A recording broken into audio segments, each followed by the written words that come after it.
Okay, let's start. I think all people are already here. So my name is Maxim Karpov, and I will conduct the seminars for your group for mathematical methods for data analysis. So this course will be conducted in English, actually, as the academic supervisor and the study office asked us, the teachers, to do it in English. So all materials, home assignments, and lectures also will be in English. So if you feel a little bit stressful to ask something in English, or for example, you forgot the words, for example, you want to ask something about ошибка, обратное распространение ошибка, it's called in English backpropagation, please feel free to ask these items in Russian. But I encourage you to practice more in English, as I suppose that most of you have already some experience working in Python and actually in data analysis, and we will see it in a further poll. So another information is that all seminars will be recorded. So the recording is going on right now. And the videos will be downloaded to YouTube channel, and the link I will send to you in our Telegram chat group. So if you have not already connected to the Telegram chat, please do it as soon as possible.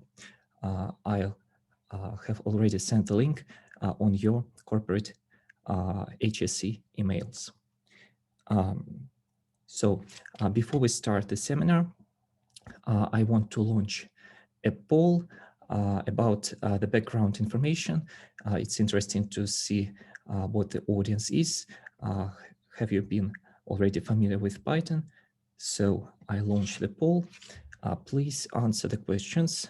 There are 3 simple questions, and then I'll share the results.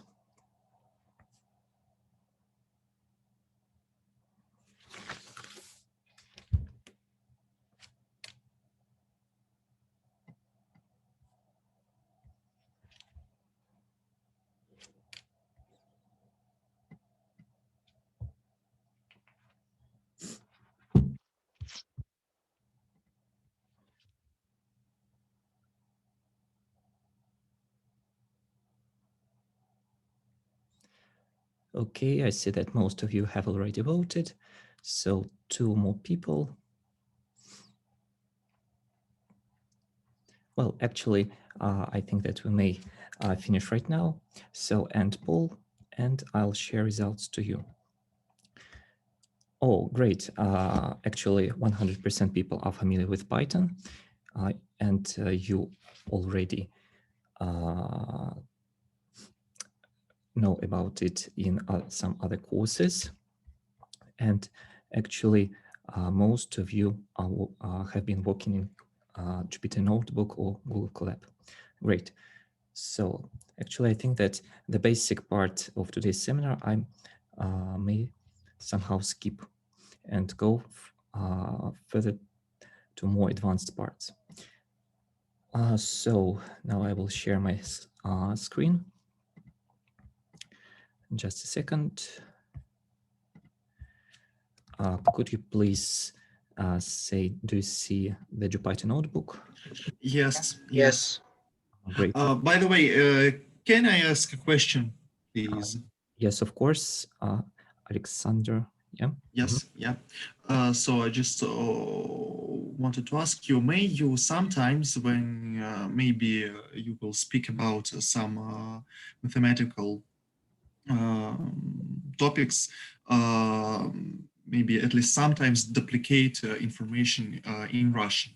So because some of the students are rather bad at English, so it will be very useful for us and to get your material more clearly when there will be some complicated terms. some mathematical or terms with machine learning, complicated topics and specific language to duplicate this information in Russian. I catch your point, Alexandra. Thanks for the comment. Yeah, I will duplicate some difficult moments, some important things into Russian in order to understand the whole material. If you have some problems with English,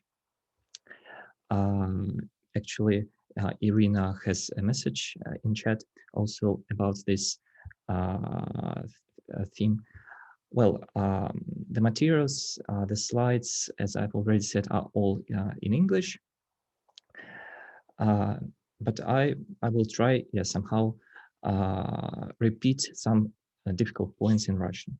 So I have sent to the Telegram chat of our group today's seminar with data. Please download it. And I think, we may start.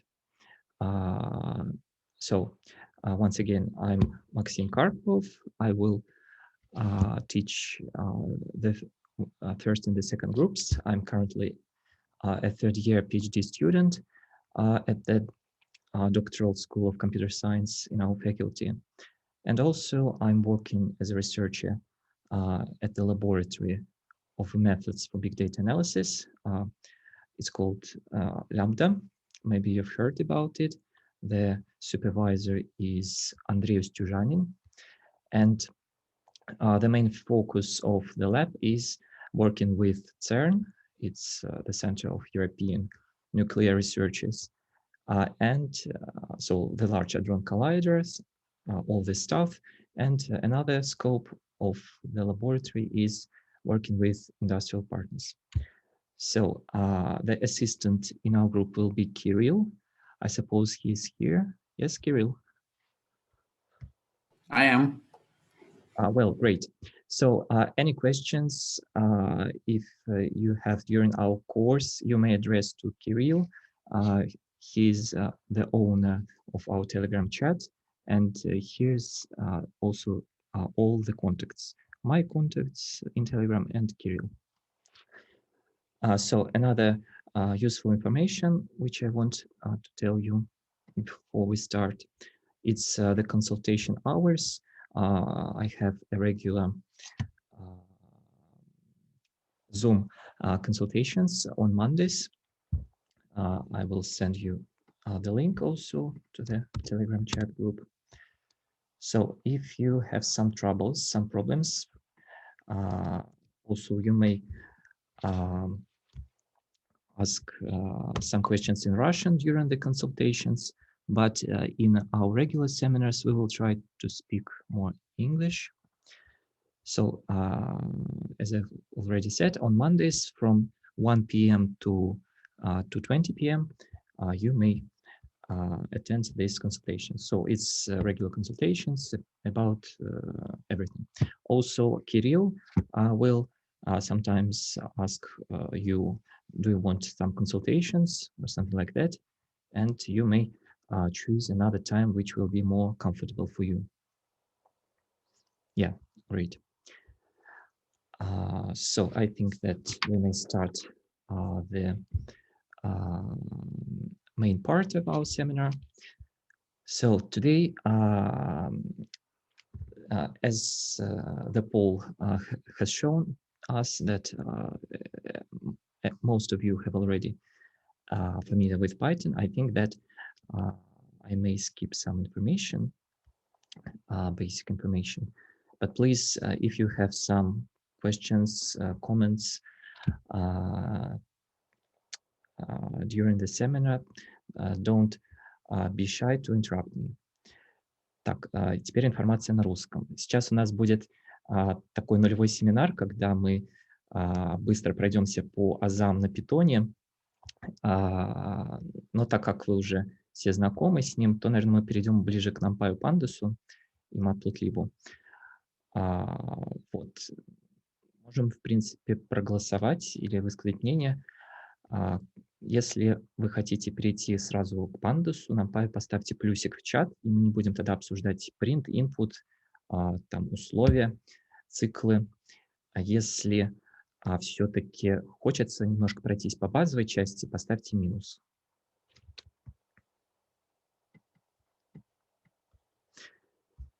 So I see that most of people want to go to more advanced part of our seminar. So I think, yes, if you, well, some of you want to recollect some information. Well, actually, we have enough time, I think, for today. So I will do the following. The first part, basic Python, will be rather short in order to go to the more interesting things.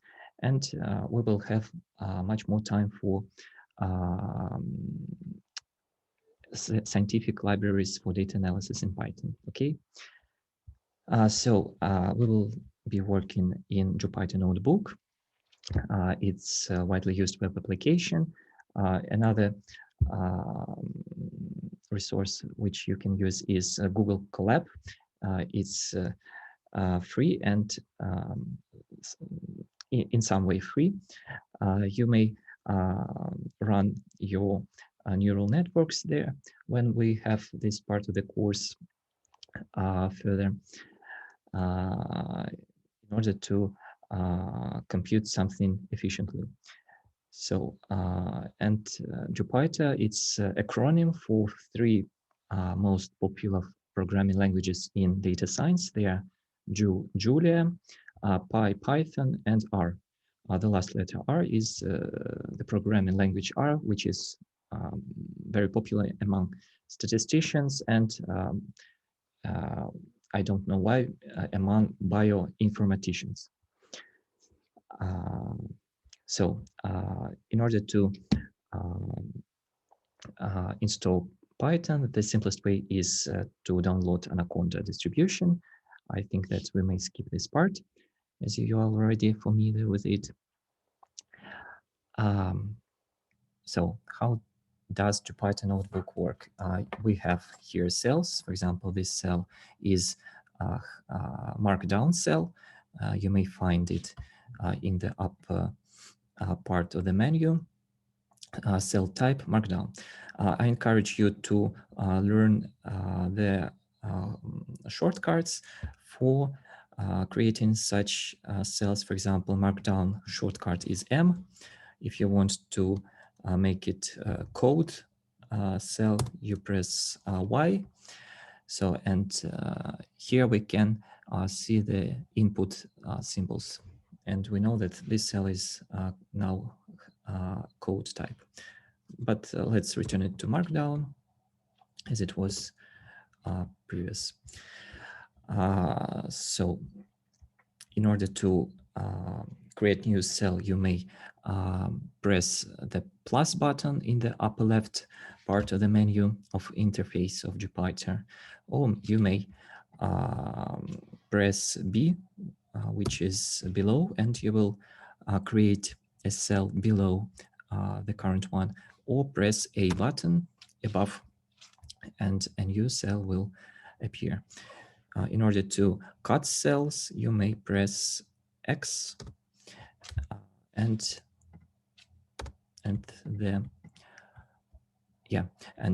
the cells will disappear. So if you forget some shortkeys, you may find it in Help menu, keyboard shortcuts here. So there is a bunch of such keys. You may in free time to look for it, but I think that the most useful are to create a new cell above below, cut cells, and change the type of cells from Markdown to code, or vice versa. Okay, I think that we may go further. So Google Colab, we've already discussed it. So basics of Python. I think that you're already familiar with fundamental concepts in in other programming languages. Maybe you have studied C, C Sharp, or Java and other languages. I think that you're already familiar with all this stuff. It's all about the syntaxes, yeah?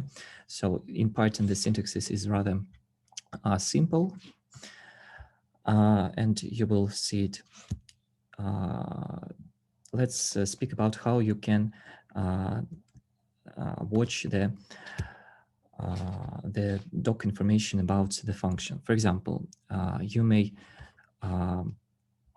type the function which you are looking for and write the question mark at the end of it, and you will see here at the bottom doc string and blah blah blah. What does this function do? Actually, I don't very like this method to see the doc information. I prefer the following one. When I select the cursor inside the brackets, then press Shift plus Tab and Tab. Oops. So just a moment, I should close the previous information about the function. So I press a Shift plus Tab, and Tab inserts the brackets, and then you will see it in the center of your screen. What does this function do? So I will send the short keys in the chat, and you may exercise in it. So, okay. I think that the print function is rather trivial one. You may run run the cells in your Jupyter notebook, or you may just watch in my screen and see what's happening. Could you please write in chat, is everything okay? Can we move further? Yeah, thanks. So I think that the material is now rather clear. So input helps you to enter the data into the program. For example, some name. And the name is printed. So let's go further. Arithmetic operations.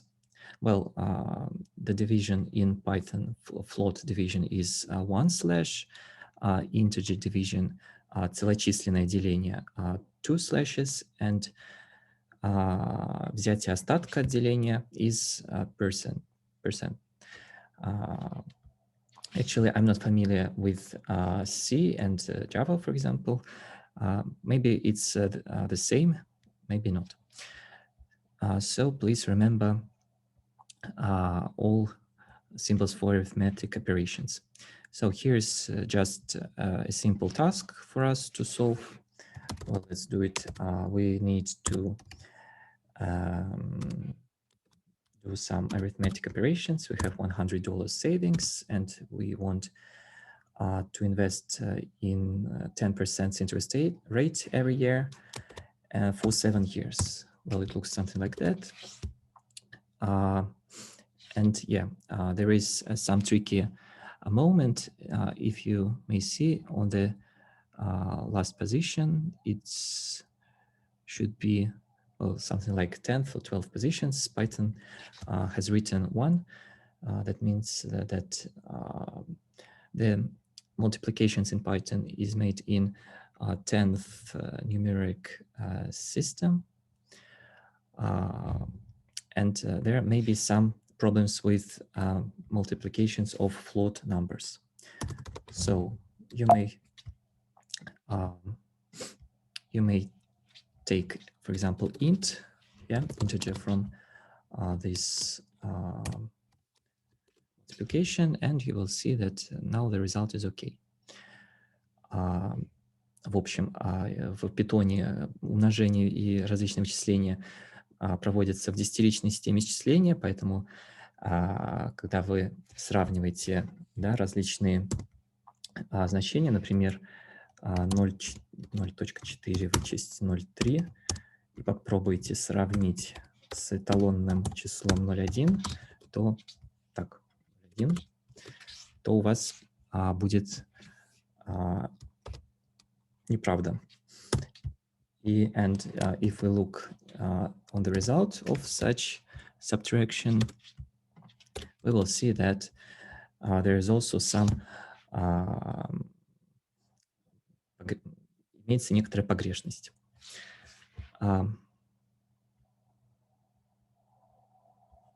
Okay, yeah, I see the comment. Let's try to do it in a more in a faster way. So there are basic variable types in Python. They are int, integer, float,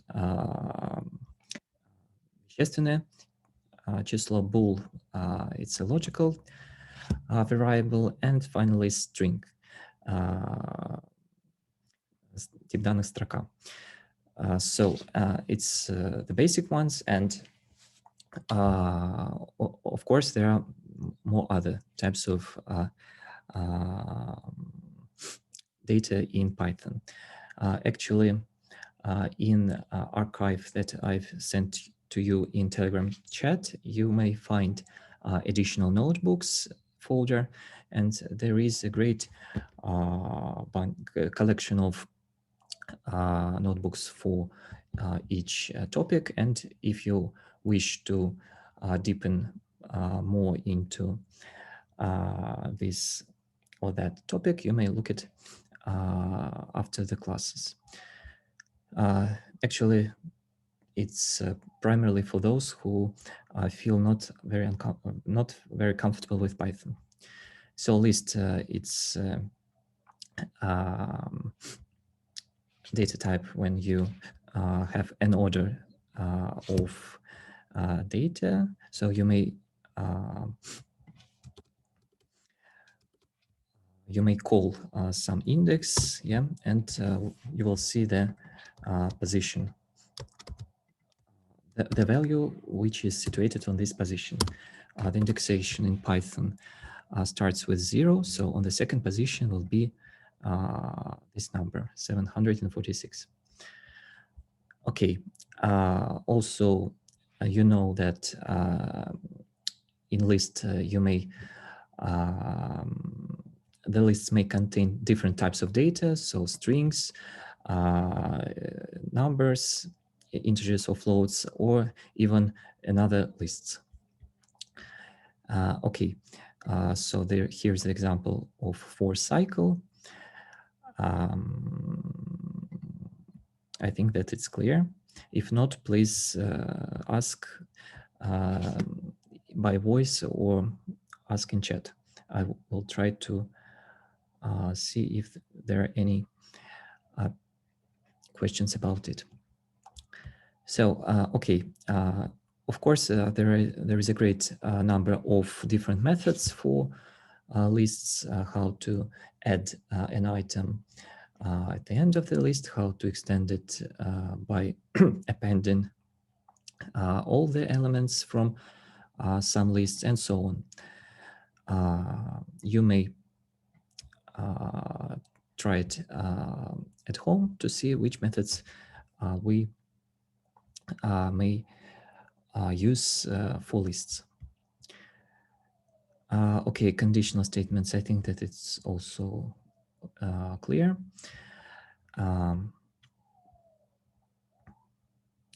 Just remember that when you compare some, you want to compare some numbers, some variables, you use two symbols of equation. When you want to record some value into the variable, you use one equation symbol. Okay, so conditions are also rather simple. So we have three three comments: if, elif, or else for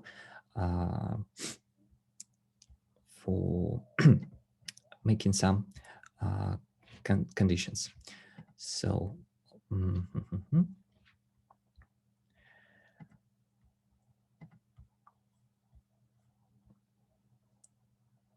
well, there are some, the problems are rather simple, and you may try it to do it. Well, actually, yeah. So we have the area of the kitchen. So if it exceeds 15 square meters, then we print something. Kitchen is large, else the kitchen is small. So I think you just write here the area and compare it with the number that you want to compare. So, and then print the text. I think it's clear. So then cycle while, you have different steps of your cycle when you should renew your some counter. So then cycle 4, it's rather convenient to use it when you are working with some structured data. So it's lists, dictionaries, and something other types of data in order to do some tasks. So in this program, in this cell, we have a program that go for each color in the list, and then print the appropriate color for the apple, for apple. So I think that it's okay. So what's the time is it? Okay, I think that we may finish somewhere with basic Python. So another useful and important part is functional programming. When you define some function, well, here is the trivial one. It's the power. But here you may see the syntaxes. Who is not very familiar with it, we have at the start, in the start, we write def, then some code within the body of our definition of the function, and finally return. Okay, here some task which is more interesting. So you use Heron's formula for calculating the area of a triangle. So there is some quotients, and you may try to define your square triangle function and then return the result. Do we need to practice and write how to define this area of triangle, or shall we move to Numpy finally? Yes. Yes, move to Numpy, or try to. Yeah, we can move to Numpy. Go to Numpy. Okay. I think most of the students are very familiar with Python in general, so we can study Numpy and Pandas. Yeah, I see. Thank you. So for the moment, we finished with Python basics and go to Python libraries which are working with data analysis. So the first one is Numpy. It's abbreviation of numerical Python. It is used for different high level metrics multiplications, working with arrays, and so on. Итак, первая библиотека по анализу данных, с которой мы сейчас вкратце познакомимся, это Numpy. Широко используется для работы с векторами, матричными вычислениями, ну и так далее. In order to import Numpy, we write the code as usual, And we have a so-called alias. Alias is a short name of a library which we're using in order to write methods from this library in a faster way. So let's see. Previously, we were working with lists, and it's a Numpy array is somehow looks like a list. So yeah, I haven't imported yet the NumPy. Let's import NumPy, and let's see what we have in this cell. Yeah, you will see that when we give to NumPy array a list, the type of elements with in NumPy arrays is integer 64. So if we try to print what we have in this variable, then we will see that there is a list of elements, not a list, a NumPy array of 3 elements, 2, 4, and 5. Okay. So you may create such arrays from the list. So actually, I have some problem with. Yeah, well, now it's okay.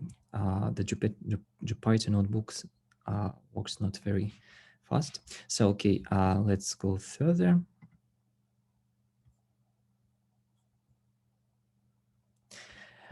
As you may see, we also may contain elements of different nature in NumPy arrays. I think it's rather clear. Okay, so what about indexing? It's the same as in, well, somehow the same as for lists.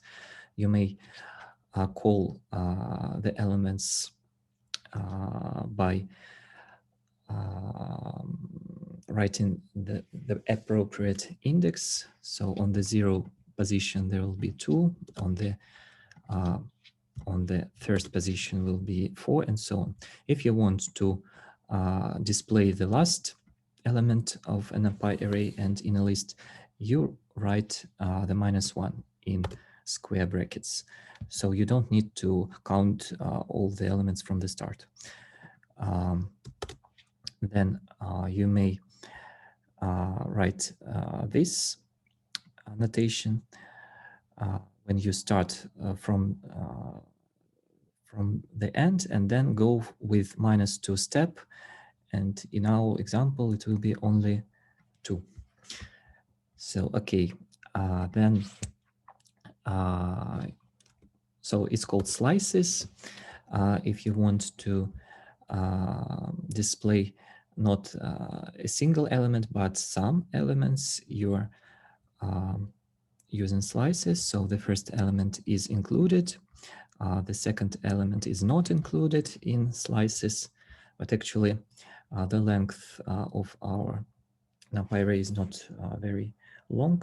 So if we write this slice, then we'll see that it's only 4, because we included the first element, but the second element is not included. So, or if you want to write to display just all elements starting from the first included, you may skip the second number and write just only the first one. So in Python, you may also use Boolean conditions. The syntax is something like that. You're writing square brackets, then with a symbol which is called ampersand or logical end.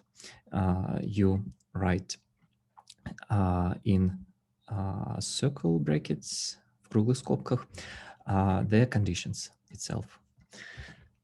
If you write the end, it will not work in NumPy arrays. So be accurate to use the correct notation. So the ampersand here. So let's go further. So we may do some transformations in Python. So first of all, we may see the sum of all elements in our array. Yeah, it's the method sum. Then you may take the mean, среднеарифметическое. Then maximum, minimum. Well, I think that it's clear. Also multiplication of all elements with the method prod, short notation of production. And then you may also sort the elements in our NumPy array. For example, if you have a list of NumPy array of string elements, it will be sorted in alphabetical order. So if you have numbers, it will be sorted in descending order. Let's check it.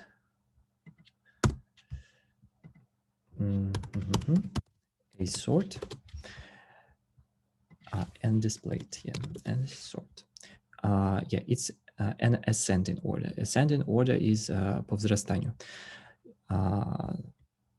So if you want to display it in reverse order, yeah, you may find the flag reverse and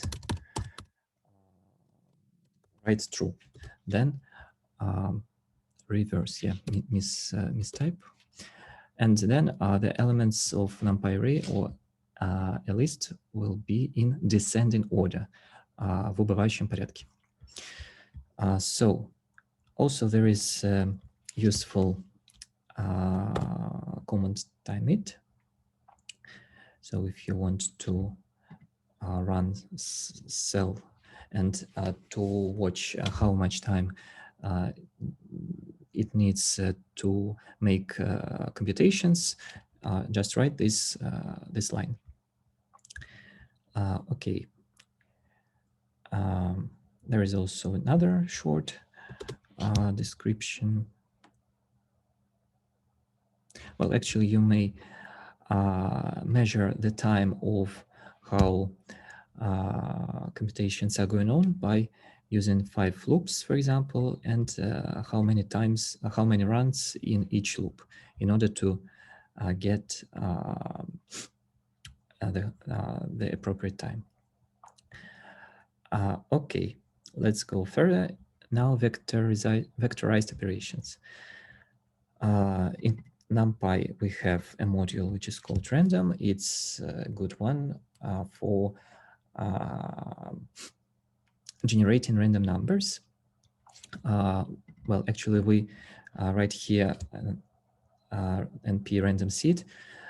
It's a so-called seed generator, or seed генерации, and it's important to this thing is important when you want to reproduce some algorithms, models of other authors. For example, when we will train our machine learning models, we will need to fix this random seed in order to compare with some state-of-the-art results. So, excuse me, can I have a question? Yes, of course. Should we do this every time we make a new model? Actually, yes. In order, if you want to improve the quality of your model, you should compare with the initial split of your data into train and test data when we will go to this part. And it's better to fix this random seed in every your model. Yeah. So okay, let's run this cell and look what does it have. So in order to create some random vectors, you use randint, random integers. You fix the low and high numbers, so the minimum, maximum in the range of numbers in which you want to generate such numbers, and the size of your array. So, and if you want to, you just create two similar lists. I think that we'll skip this part. It's more hardcore code that do the same as in Numpy. But please use Numpy in order to create arrays, vectors, and make multiplications. So in Numpy, we may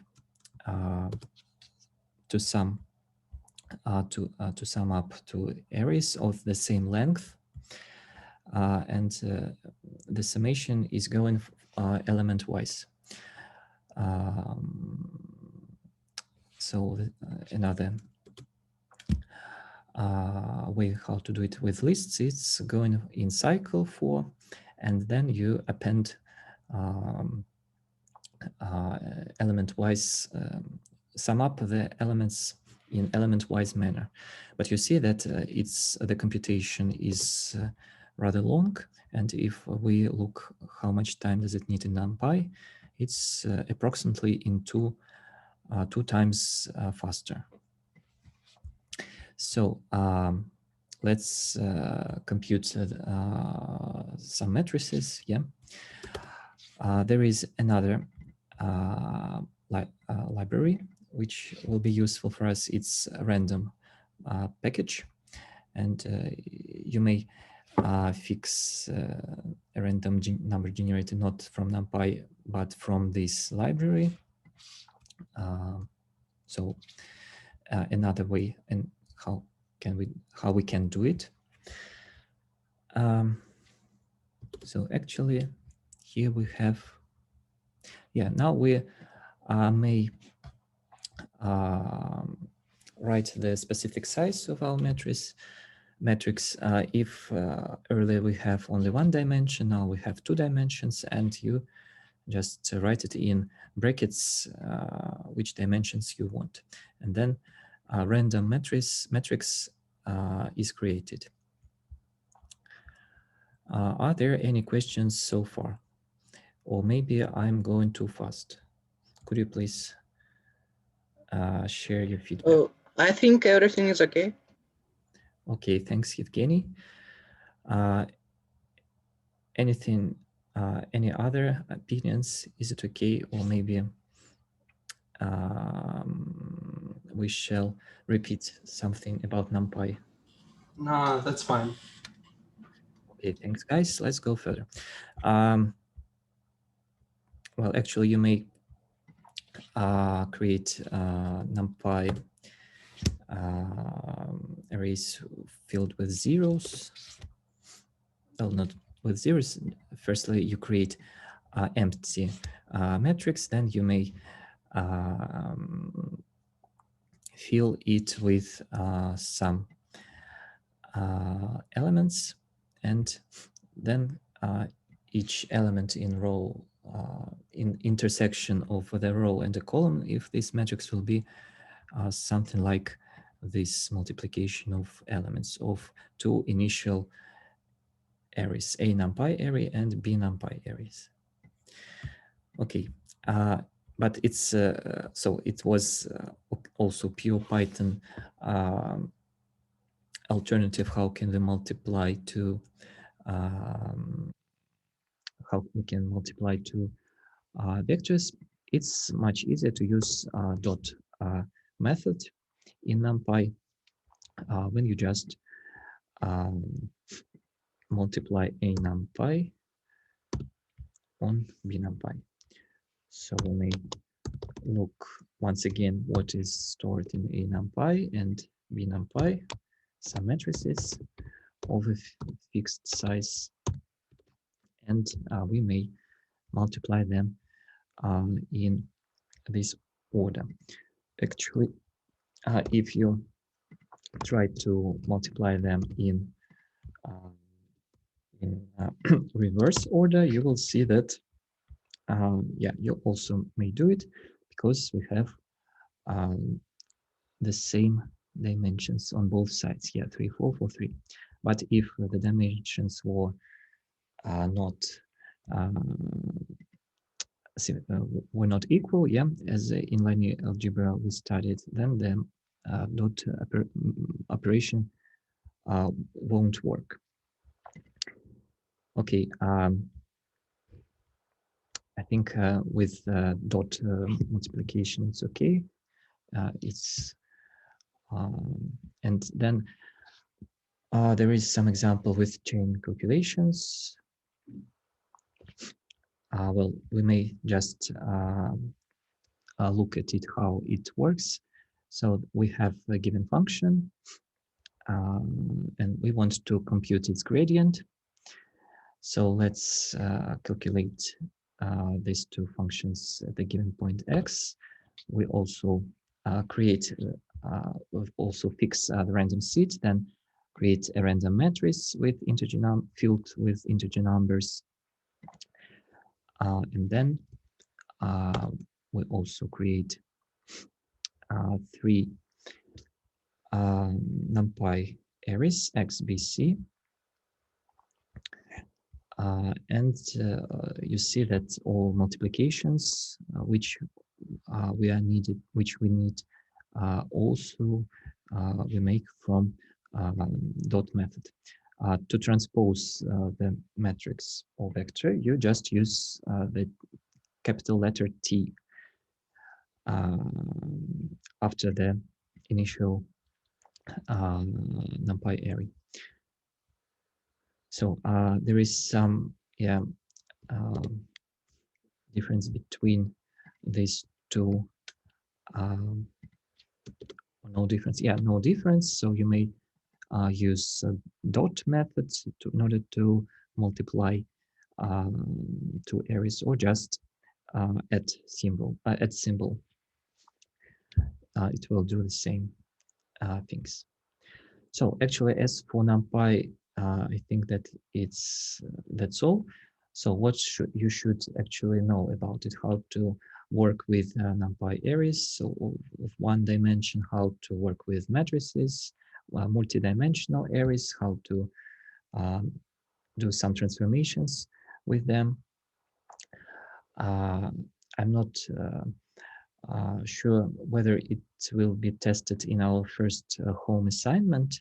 It's basically about exploratory data analysis will be, but I think that sometimes the NumPy library also useful in some cases. So let's go further to more interesting part.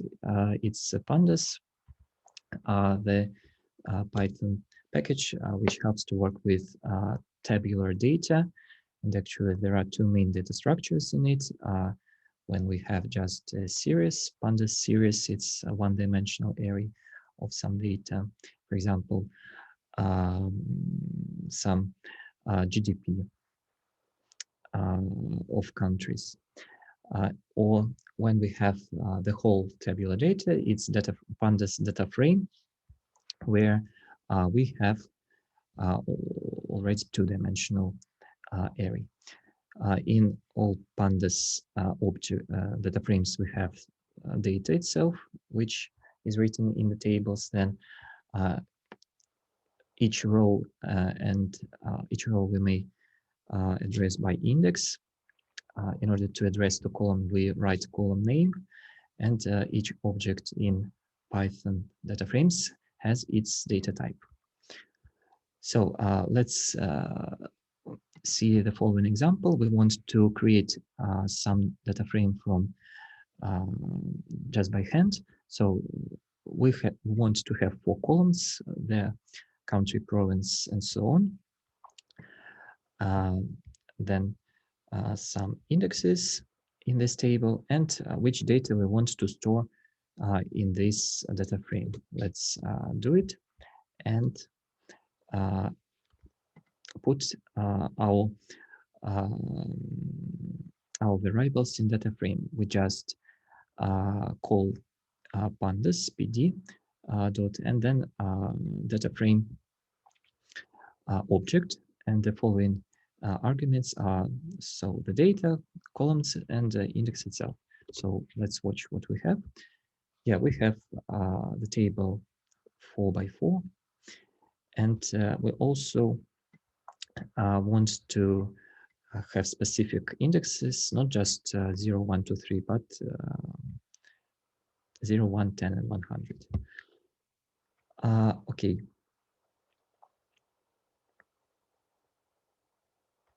So some problems you may do at home. Let's try to work with data which we have in our archives. So if you downloaded the archive that I've sent to the Telegram chat, you may download the following data frame CSV file we want with which we want to work with. So, and let's see what's in it. We have different columns. So there is also some problem. There is a column which is not important for us, unnamed. Well, let's just skip it. So we have column country, description, some geographical and economic data in this table. Yeah, in order to fix the first column, we may write the following argument when you want to not to display the column unnamed. If this column, index column itself has in the CSV file, you just write index col equals 0, and then you will see that now we have a more appropriate data frame. So in Pandas data frames, we have different useful methods. Let's see them. The first one is data count. It helps to count the number of items in each column. You may see that, for example, in region 2, the number of elements is drastically lower than in other columns. So that means that the remaining part of this column is filled with so-called with nonce data objects which have some problems. Here you can see it. Excuse me. Sorry for interrupting. Can I ask you a question? Yes, of course. Yeah. Just a question in advance. The material is clear. Wanted to ask if we have a home assignment every week or just maybe some. Yeah, I see your question. Yeah, there will be more every 2 weeks. Yeah, there will be more detailed information about home assignments and the formula formula for the course tomorrow. The lecturer Anna Kuzina will present it in a more detailed way. As far as I remember, there will be 5 home assignments. So that means that we have seminars. We have approximately 14 or 13 seminars. So that means that approximately 1 home assignment per 3 weeks. And so even not every week. Yeah, not every week. Yeah, it will be not so often, but each home assignment will take enough time to work on it. So it's not just some simple tasks. It's will contain more complex problems, which you will try to tackle with in order to solve these home assignments. There will be some creative tasks. Well, we have some Kaggle competitions in classroom, I suppose. Maybe it will be on bonus level, or maybe in regular way. Well, actually tomorrow, Anna, I think, will describe it in a more detailed way, as our lecturers are more responsible for these elements of control during our course. Okay, yeah, thanks, Alexander. Not a number. Yes, this none is also an object in data object in Pandas data frame, and we will learn how to work with such elements in order to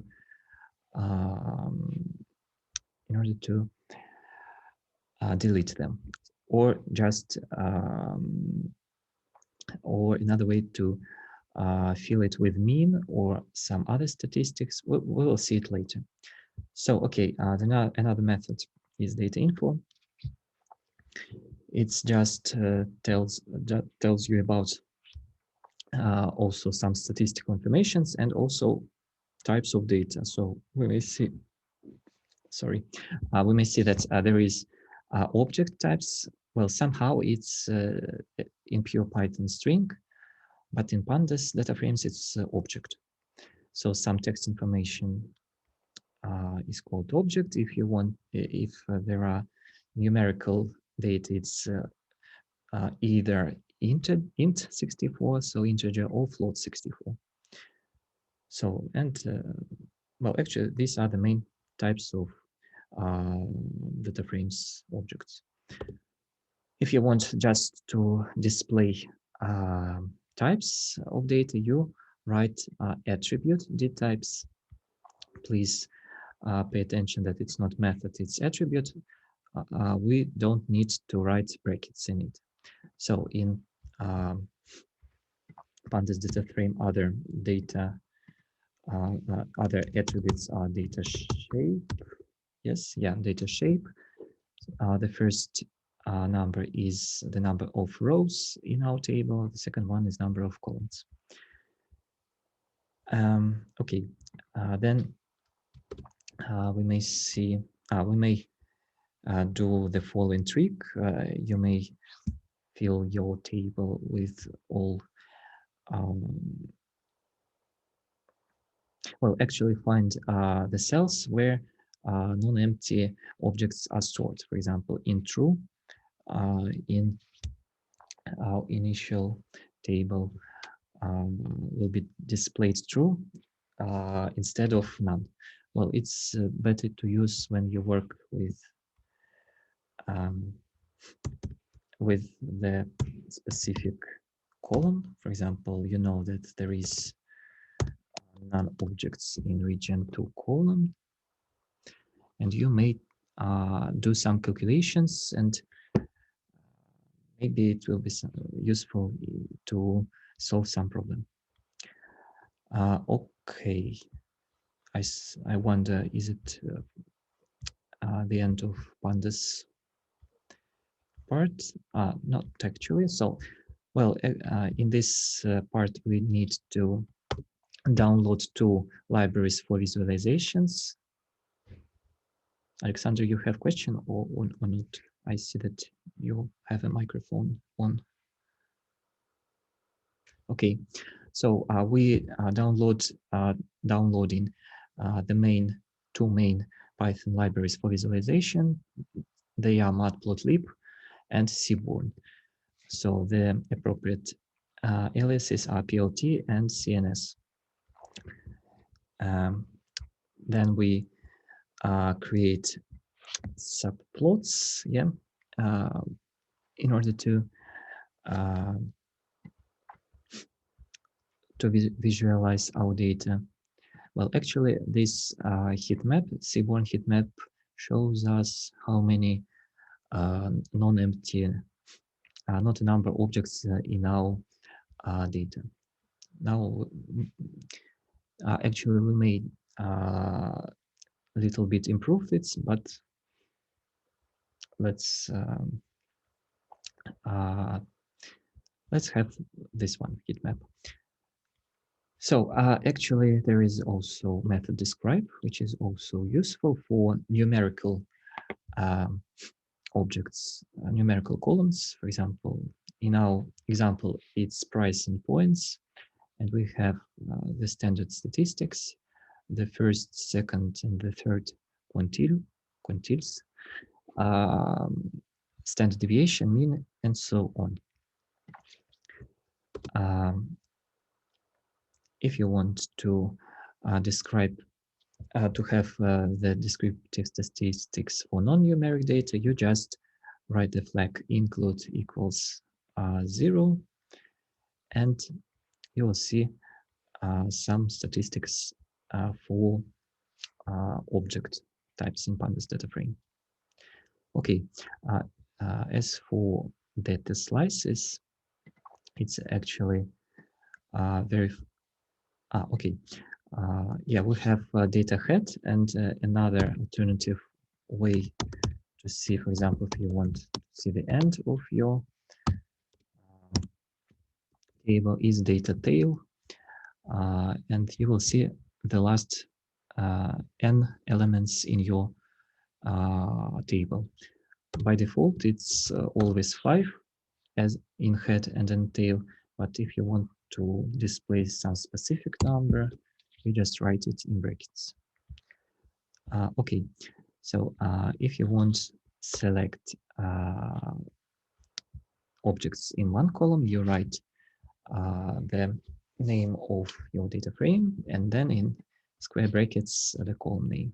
If you want to display several columns, you just write square brackets 2 times. So what does it mean? The first brackets, it's you call the whole table, and then you want to call subtable in your whole table. That's why you use the square brackets for the second time. So, and then you just write the names of the columns with a comma.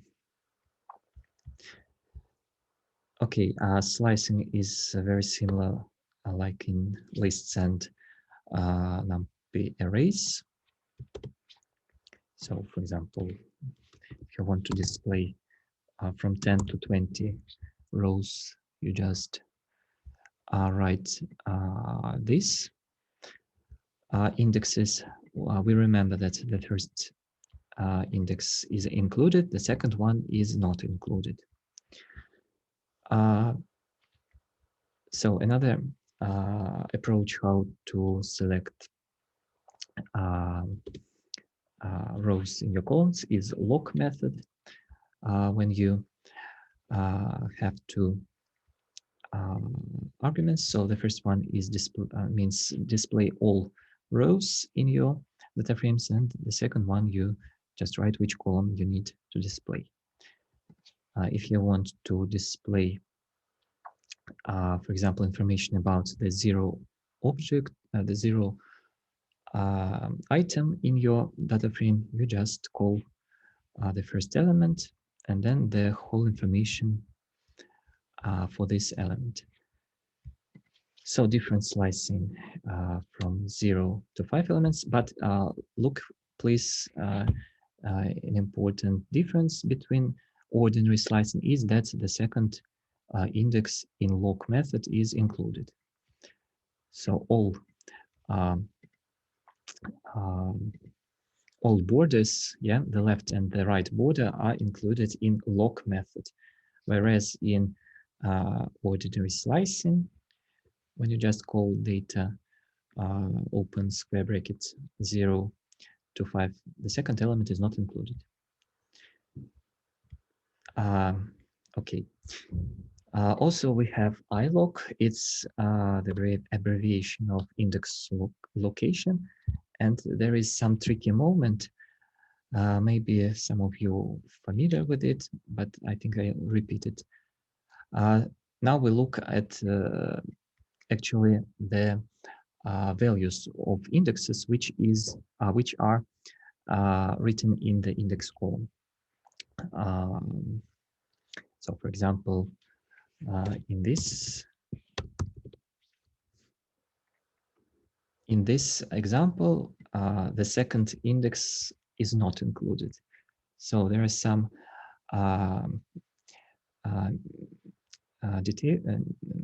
misconceptions about this, but well, actually, I think that it's better to use the loc method, but if you wish, you may use iloc method in your during your practices with Pandas data frames. So some tasks we may do it right now, for example, in order to make some practices as it is seminar. Please solve the Pandas problem 2. As far as you solve it, please send the solution to Zoom chat in private message to me, not to everyone. Then I will see that how many of you succeeded in this task, and then we may move further. Let's just do problem 2 and problem 3 by yourself, and who will finish this task, please send your code to me in private in Zoom chat. Let's do it in a couple of minutes, I suppose.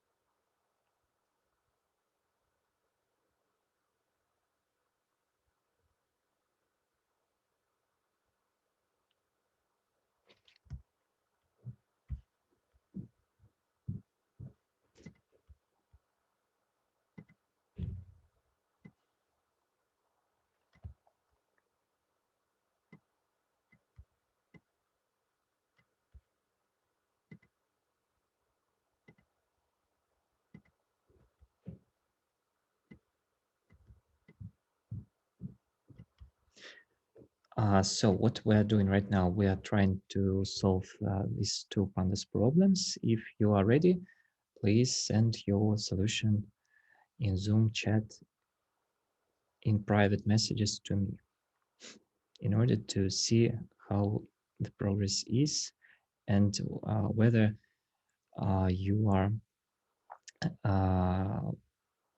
working in classroom, you are with me and not go some breakfast or go to sleep. Let's try to do something by ourselves.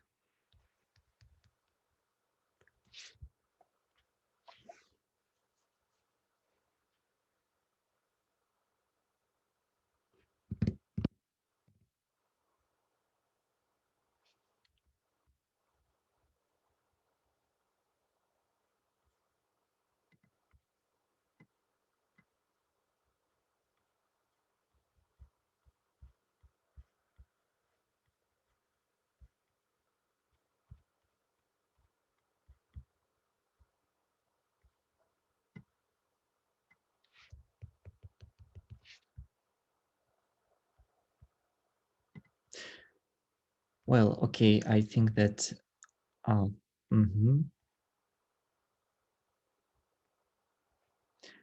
yeah, thanks, Alexander.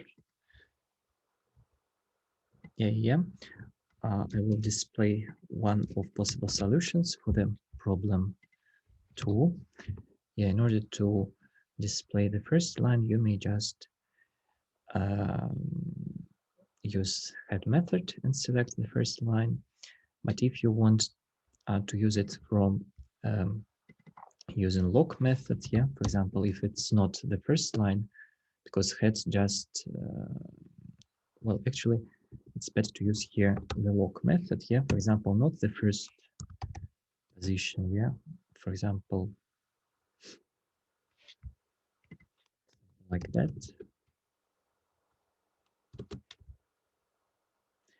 Not log, but ilog. Yeah, for example, you want to list the specific line.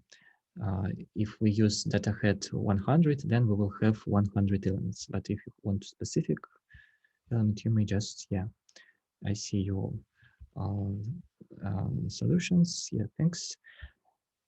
And slice the data by row indexes. It's just, yeah, ilog or log. So I think that it's clear. Okay, I think, just a moment. Yeah, for example, some, I don't know, 50 elements from 100, 50 and 1 elements actually. No, 50 elements, yeah. In ilog, the second index is not included. Yeah, let's move further. We have not much material. It's just about the visualization actually. Well, in Python data frames, you also have conditions. You may display, for example, some items, for example, with prices more than $15, and then you will see that now we have the data frames cut by 1/3. So the initial one was 150,000 items, and now 100,000. So actually in Pandas itself, there are some visualization plots, but they're not very sophisticated. Yeah. So let's just look on the examples, and then we will go to Matplotlib. You may just create some plots for different columns, but you see that the graph is not beautiful. It's rather it's small, yeah, in area, and that's why we have such the elements are very grouped in small area. So, but if your data are not very large, as this example, maybe it will be okay to plot such graphs just in Pandas. So in order to display bar graph, you specify its kind in brackets in plot method. So value counts, I suppose we already discussed it or not. So you may value counts for each type of points. So if you want to display horizontal bar graph, you just specify kind bar h. Then so line, it's something like that. Well, I think that the principle you understand. So different kinds of plots, histogram, area under curve, and even box. It's called whisker. Oh, I forgot. A whisker box plot, something like that, or in Russian, ящик с усами, which is widely used among statisticians. Box whisker plot, I suppose it's called in English. So yeah, and also scatter plot. Well, okay, let's read another example, read another data frame, and finish with Matplotlib. So in order to start working with Matplotlib, we just import it, and we have some examples with how to visualize it in some spaces of numbers. So you may use this this method from Numpy. It's rather useful when you want to display your points from 0 to 100.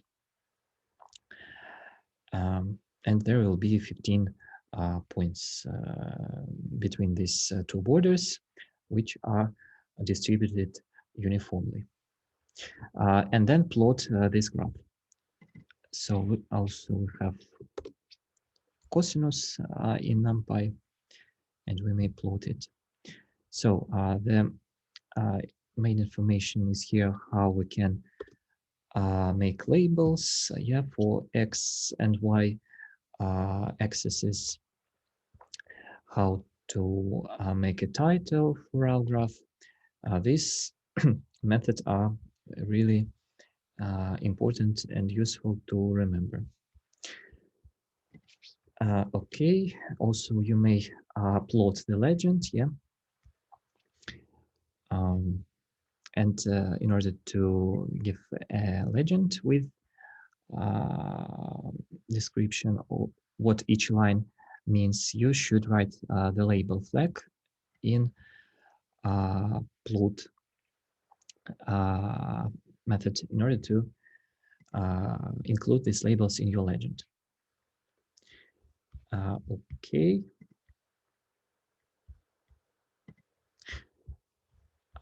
Maybe something more interesting.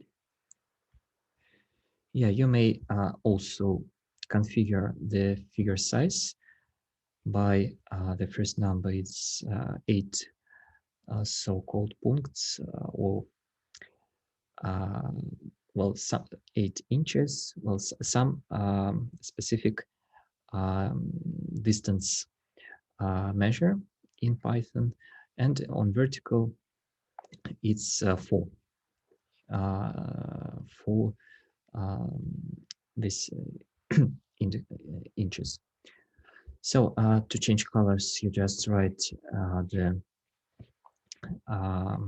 C argument, and you may find the definition which some colors may be used, but also you may use so-called hex notation, for example, hex color, hex color. For example, in Google, it's just you type hex color. For example, I don't know, let's have this green color, which is rather rather bright. So, and then I just put the hex notation for this color, starting with symbol reshotka, and write. And now I display this graph with this color, which I actually want. So actually, I think that we have all the main points discussed. Yeah, you may also bar plots and also specify line width, and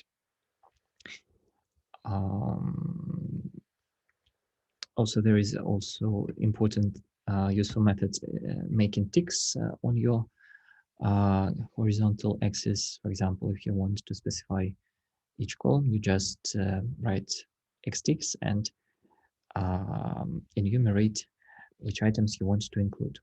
And finally, histogram. It's also rather useful. You just specify how many bins you want to have in your histogram. For example, we want 100 bins. Maybe make my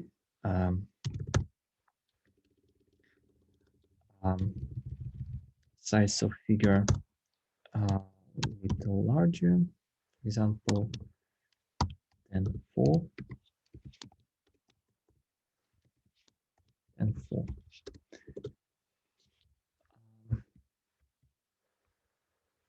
Yeah, okay, it doesn't work here in histogram. Let's just see how many bins we have here. So 100 bins. and we visualize the normal distribution of values in X array. So actually, that's all for today's seminar. I think it was rather simple and maybe not very interesting introduction to Python. Starting from the next seminar, we will discuss more serious topics. We will continue for exploratory data analysis, how work with the data using some sklearn transformers and estimators. So this seminar was important for those who are not very, who don't feel very comfortable in Python and want to refresh some material. Actually, in the archive file that I've sent to you in Telegram chat, you may find additional notebooks in order to read more materials on each topic if you wish. So tomorrow will be the lecture, the first lecture, and please, if you have any questions about the current material, or I think that the questions will arise in next our seminars, you may ask them in Telegram chat or attend the consultations, my or Kirill's. Please feel free to participate in our course. Do you have any questions so far? Да, есть пару вопросов. Yes, please.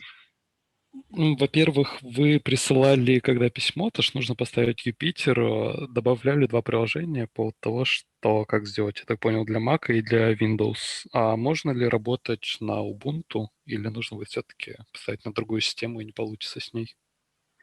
Нет, на Ubuntu тоже можно там поставить, в принципе. Не, она уже стоит, просто думал, далее не затруднит ли это. И второе, как будет проходить сдача домашних работ, какие сроки. Ну, вот конкретно сейчас, как я понимаю, у нас в этом ноутбуке есть всякие проблемы, которые нужно будет сделать, куда их отправить потом. Ну вот текущие проблемы, с которыми мы разобрали на сегодняшнем семинаре, они чисто для вас поупражняться, они не на оценку, чтобы те, у кого, возможно, какие-то есть пробелы в знаниях по питону, так как у нас аудитория, ну, вот в вашей группе я так вижу, что большинство, в принципе, знакомы с питоном, и тут таких проблем не должно возникнуть. Когда появится первое задание на оценку, первый home assignment, мы отдельно сообщим. Там Анна Кузина как раз-таки завтра расскажет про канал Telegram, куда вы можете подсоединиться, и там будут все важные анонсы появляться. То есть там дедлайны обычно там, ну, там минимум дней 10, наверное, до 3 недель будет на каждую домашку. И они будут тоже в виде Jupyter ноутбуков, которые будете засылать в AnyTask. Я думаю, что вы, наверное, знакомы с AnyTask по другим курсам. Такая система, проверяющая, куда вы направляете задания. Нет, не знакомы. Не знакомы? Ну, давайте я вам продемонстрирую. Это яндексовская проверяющая система. Ну, по сути, тут ничего такого криминального нет. То есть на примере, например, вот у меня уже есть, например, высшее машинное обучение на БПИ, но пока еще группы не созданы. Давайте я покажу на примере групп, которые у меня в архиве уже лежат. Так, архив. Сейчас. Да, вот, например, это будет выглядеть как-то так. Вы отправляете к созданному, созданному специально для домашнего задания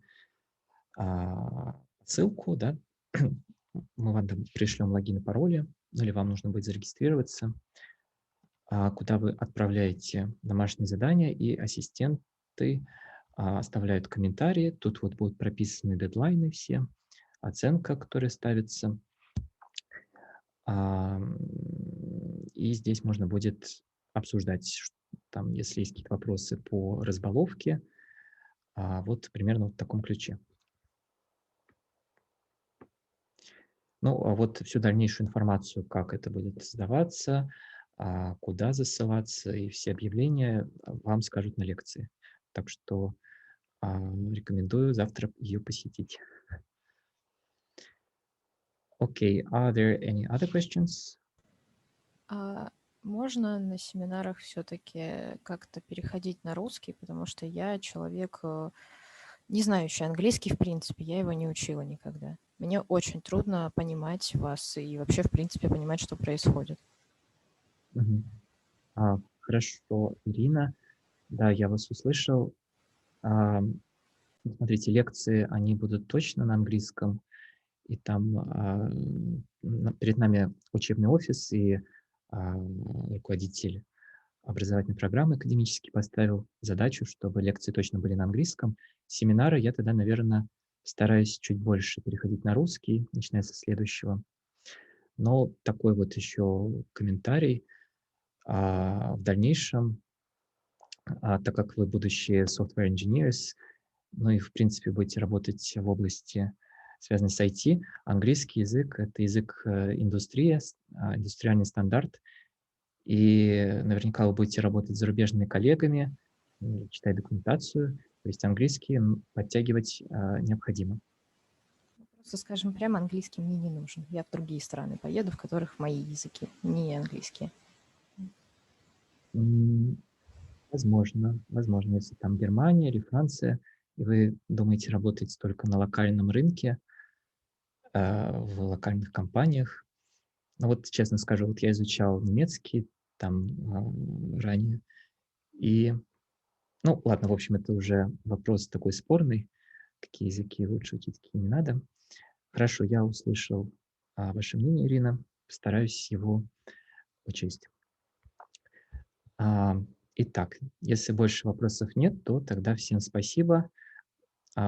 Увидимся на следующей неделе. Будьте здоровы. Всего доброго. Да, доброго дня. До свидания. До свидания.